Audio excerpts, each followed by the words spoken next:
usually associated with those who foretell gloom and disaster.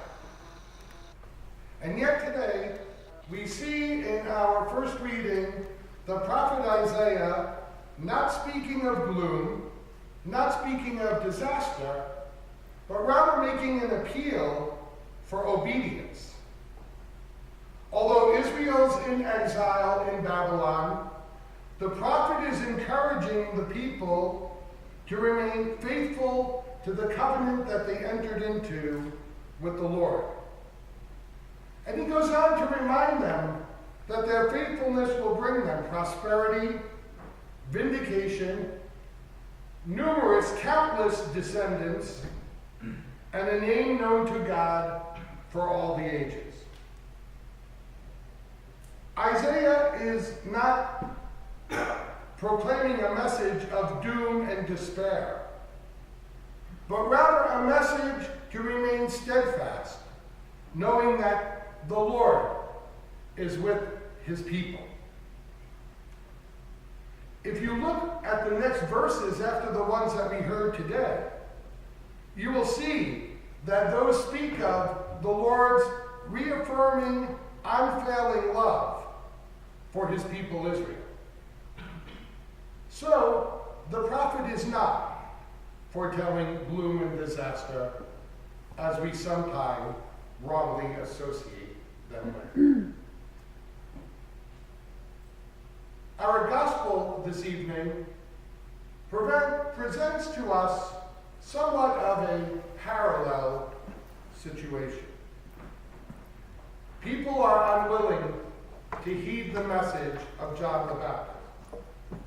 They're criticizing his austerity, they're rejecting his message, they're questioning his announcement of the coming of the Messiah. But it does not, in any way, shape, or form, curtail Jesus from continuing about his mission. A mission to heal and to teach. And he lets his good works speak for themselves. And because he does, many are able to come to see that he is indeed the Son of God, and that his words and his actions are the words and actions of his divine Father.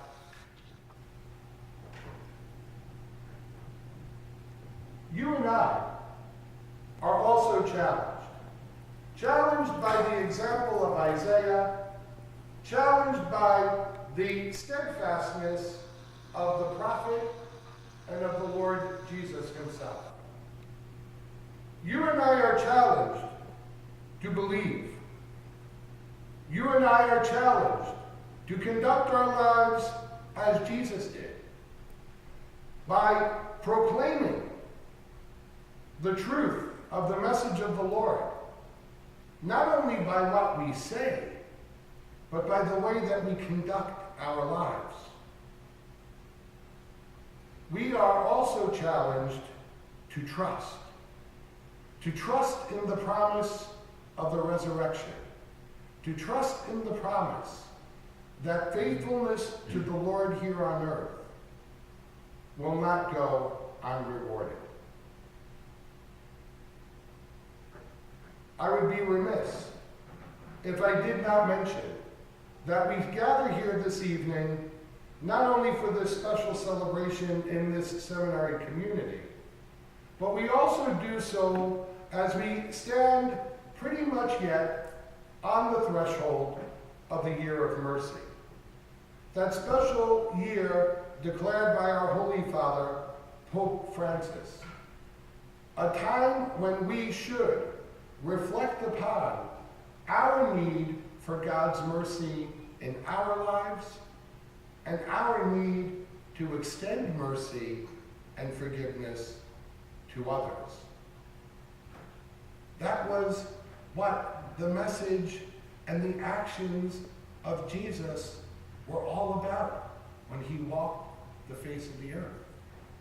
It was a message in word and in deed of proclaiming God's mercy, his forgiveness. And that mercy is unconditional, given to us with no strings attached, all there for our asking.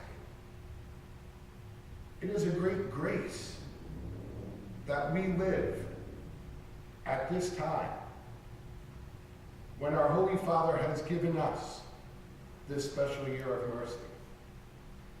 Let's not just make it a celebration that we think of from time to time, or now because we just started the year of mercy, and perhaps at the end of the year of mercy next November on the feast of the Solemnity of Christ the King.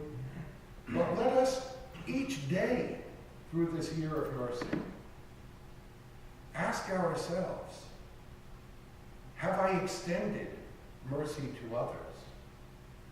And have I sought and asked for the Lord's mercy in my own life? It is indeed a grace, an honor, a privilege for us to participate in this year of mercy. Let's not waste that grace